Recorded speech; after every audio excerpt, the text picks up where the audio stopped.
السلام عليكم ورحمة الله وبركاته. اليوم الفيديو يا جماعة زي ما انتم شايفين العجين احنا بنعجن في البيت. قررت اليوم ما عجنش يعني خبز خامر، حاعمل خبز فراشيح اللي هو الاشراق. قبل ما نبلش في الفيديو صلوا لنا على النبي، اللهم صل وسلم على سيدنا محمد. لايك واشتراك يا جماعة وتابعوني لنهاية الفيديو. سامعين صوت الزنانة؟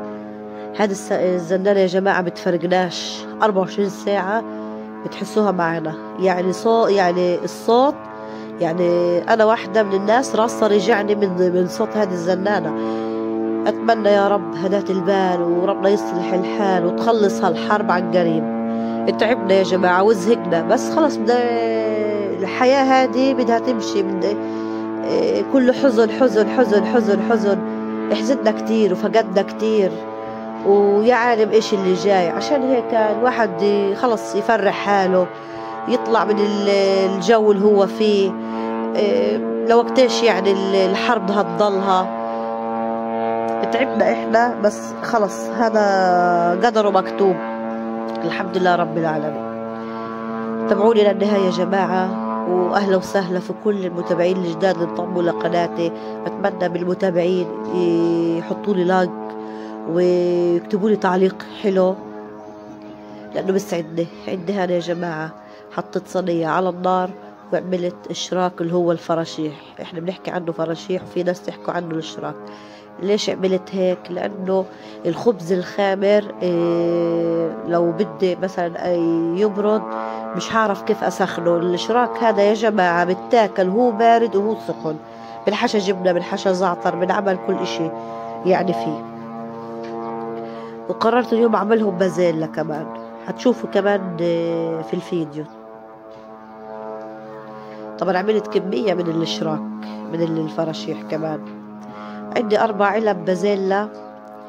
طبعا لا في جزر ولا في بطاطا. البطاطا يا جماعة من زمان مقطوعة عنا في شمال غزة، ما فيش بطاطا بالمرة.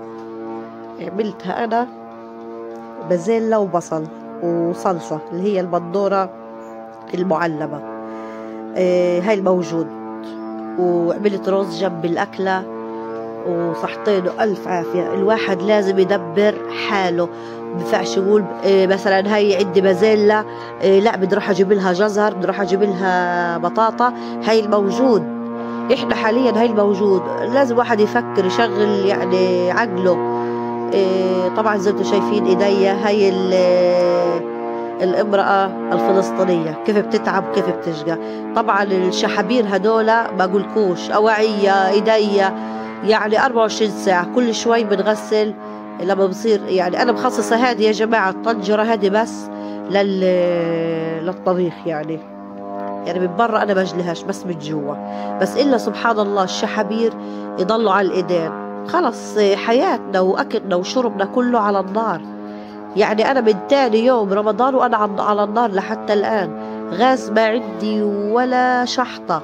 يعني بعمل الشاي دغري في الترمس، بعبيلي ترمس الشاي وبسكره عشان لو العصر إشي الواحد المغرب بده يتعشى أو بده ياكل يحشي له سندويش زعتر بده كوباية شاي. بدي أعود أولع نار كمان مرة. أنا في الليل بخاف أولع نار الصحيح من الطيران الجو هذا. سامعين انتوا الزنانة يا جماعة؟ صوتها بحكيلكوش. كمان على الطبيعة الصوت ربنا ما يورجيكوا يعني ولا تشوفوا أي شر. ادعونا يا جماعة، ادعونا في الكومنتات في التعليقات. ربنا يفرجها على شعب غزة يا رب. واللي حابب يدعمنا عن طريق الخاص يتواصل معي يا جماعة، كله ميزان حسنات إن شاء الله.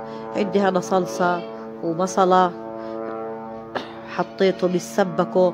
بعد ما المية غليت مع الصلصة حطيت ماجي وفلفل أسمر وملح وحطيت البازيلا. البازيلا طبعا أنا غسلاها لأنها معلبة، لازم أغسلها منيح منيح وأحطها في المصفاية قبل بساعة. هيك مش دغري أفتح العلبة وأديرها، لا. هيك أنا بحس عشان النكهة تاعتها تحسوها كأنها زي المفرزنة. كنا زمان نجيب البازيلا المفرزنة أو البازيلا القرون. إحنا والله كيفنا على الأكلة. وهي الرز الأمانة والله العظيم حتى لو الأكلة مش زاكية ربنا بخليها زاكية. يعني يمكن تستغربوا بس بازيلا وصلصة وراس بصل، وأنا حطيت لحالي رز وبازيلا وقرنفل في الأخضر. ليش؟ ركبت هنا طنجرة يا جماعة، أعمل لهم رز وحليب للبنات.